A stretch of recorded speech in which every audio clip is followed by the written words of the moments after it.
महाभारत का युद्ध है, एक तरफ अश्वत्थामा पांडव मारा हैं, एक गया। तरफ कौरव हैं। कृष्ण की कूटनीति। पांडवों के साथ में कृष्ण है। नैतिकता के लिए जरूरी है कि पांडव जीतें और कृष्ण इस पूरी योजना के साथ वहां पर हैं। पर पांडव जीत नहीं पा रहे, जिसके कई कारणों में से एक ये है कि कौरवों की सेना में द्रोणाचार्य भी हैं, उनका पुत्र अश्वत्थामा भी है। द्रोणाचार्य गुरु तो पांडवों के भी हैं, कौरवों के भी हैं, पर वो राजधर्म का पालन कर रहे हैं क्योंकि वो जिस राज्य के साथ हैं उसके साथ खड़े हैं। पांडवों की सेना उनको हरा नहीं पा रही है और अंत में कृष्ण को समझ में आता है कि पांडवों को जितवाने के लिए कुछ कूटनीति का सहारा लेना होगा।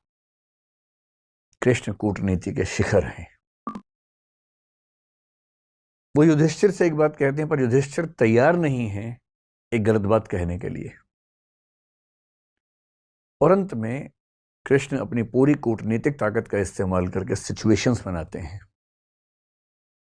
एक हाथी अश्वत्थामा नाम का, उसकी हत्या होती है। बात फैलाई जाती है कि अश्वत्थामा मारा गया। अश्वत्थामा द्रोणाचार्य के पुत्र का नाम भी है और द्रोणाचार्य अचानक हताश होने लगते हैं। उन्हें फिर भी लगता है कि एक बार मैं खबर को ऑथेंटिकेट कर लूं, प्रामाणिक है या नहीं चेक तो कर लूं। तो वो अपने समय के सबसे प्रामाणिक व्यक्ति युधिष्ठिर से पूछते हैं। युधिष्ठिर धर्मराज हैं, झूठ नहीं बोलते हैं।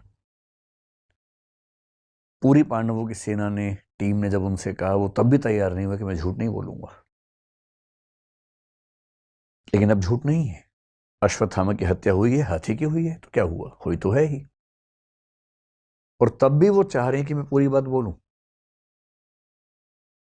द्रोणाचार्य ने पूछा, क्या अश्वत्थामा मारा गया? युधिष्ठिर कह रहे हैं, अश्वत्थामा हतो नरो वा कुंजरो वा।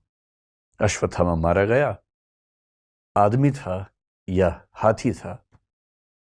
लेकिन जैसे ही नरो वा कुंजरो वा कह रहे हैं, ठीक उसी क्षण में बहुत तेज शंख बजता है कृष्ण का, और उस शंख की आवाज में द्रोणाचार्य सुन नहीं पाते पूरी बात। और क्योंकि वो सुनते हैं सिर्फ इतना कि अश्वत्थामा मारा गया, वो हताश हो जाते हैं, हथियार छोड़ देते हैं, युद्ध भूमि में जमीन पर टिक के बैठ जाते हैं। और इसी क्षण का फायदा उठा के धृष्टद्युम्न,